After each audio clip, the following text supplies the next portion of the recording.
നിങ്ങളുടെ favourite shows ഇനി ഒരിക്കലും മിസ്സാവില്ല. ഇപ്പോൾ C5 കാണും നിങ്ങളുടെ ഫേവറേറ്റ് ഷോ തികച്ചും സൗജന്യമായി. നേരെ ഒരുപാട് വൈകി. ഒറ്റയ്ക്ക് ഇറങ്ങി പോകുന്ന ബുദ്ധിമുട്ടല്ലേ? ഞാനേ ആ സലീം ഭായെ വിളിച്ച് പറയട്ടെ, നിനക്ക് പോകാനുള്ള ടാക്സി ആയിട്ട് വരാൻ.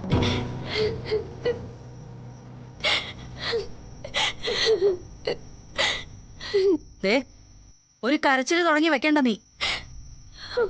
ചായക്കടയിൽ വരുന്നതും പോകുന്നതും ജോലിക്ക് നിൽക്കുന്നതുമായ ഒരുപാട് പെണ്ണുങ്ങളുടെ കണ്ണീരും കഷ്ടപ്പാടും മനസ്സിലാക്കിയിട്ടുള്ളവളായി ശാരദ.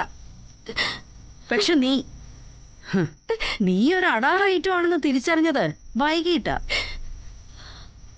ഇപ്പൊ ഈ ഒളിച്ചുപോക്കും കൂടെ ആയപ്പോ എന്റെ സംശയം സത്യമായി.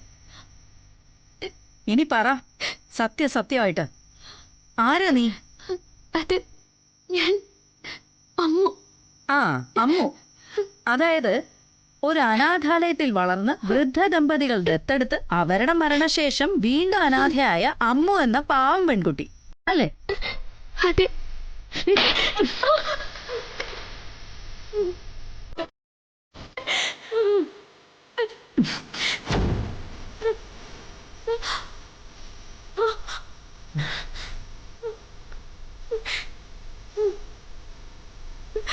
അങ്ങനെയെങ്കിൽ പറ, ഈ ഒളിപ്പിച്ചു വെച്ചിരിക്കുന്നില്ലേ, ആര് കെട്ടി താലിയത്?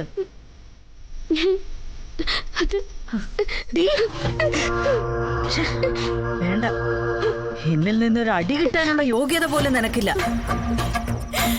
നിന്നെ പോലെ 3 പെൺമക്കളെ പെറ്റവളാ ഞാൻ. എനിക്കൊരു പെൺകുട്ടിയുടെ മുഖത്ത് നോക്കിയാൽ അറിയാം അവൾ ഏത് തരക്കാരിയാണെന്ന്. നിന്നെ ആദ്യം കണ്ടപ്പോഴേ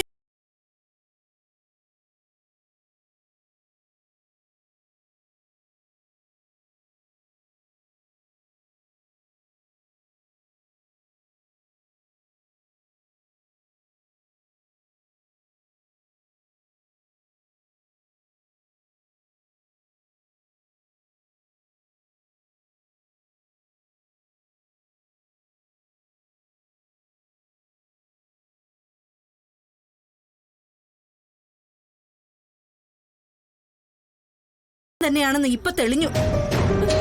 ആൾക്കാരെ കാണുമ്പോൾ ഉള്ള നിന്റെ പേടി, ഭയം, മറ്റുള്ളവരെ അഭിമുഖീകരിക്കുമ്പോ ഉണ്ടാവുന്ന വിരളി, ഇതൊക്കെ ഒരു കുറ്റവാളിയുടെ സൂചനകളായിരുന്നു. ഒരമ്മയുടെ സ്ഥാനത്ത് നിന്ന് നിനക്ക് അഭയം തന്ന് എന്നെ നീ ചതിക്കായിരുന്നു ഇതുവരെ.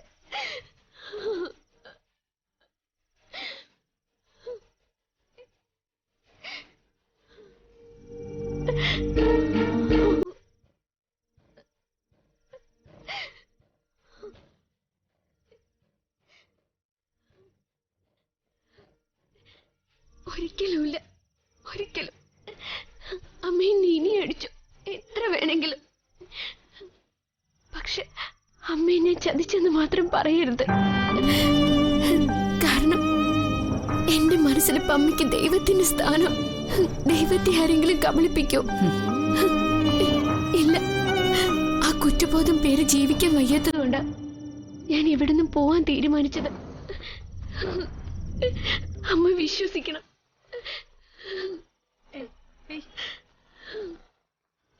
പറഞ്ഞില്ലേ, നിനക്ക് നന്നായി കരഞ്ഞഭിനയിക്കാൻ അറിയാമെന്ന് എനിക്ക് മനസ്സിലായി. പക്ഷെ അത് എന്റെ ഈ കാൽപാദങ്ങളിൽ വേണ്ട. ഡൗൺലോഡ് ചെയ്യൂ C5 ആപ്പ്. കാണൂ എല്ലാ എപ്പിസോഡുകളും സൗജന്യമായി.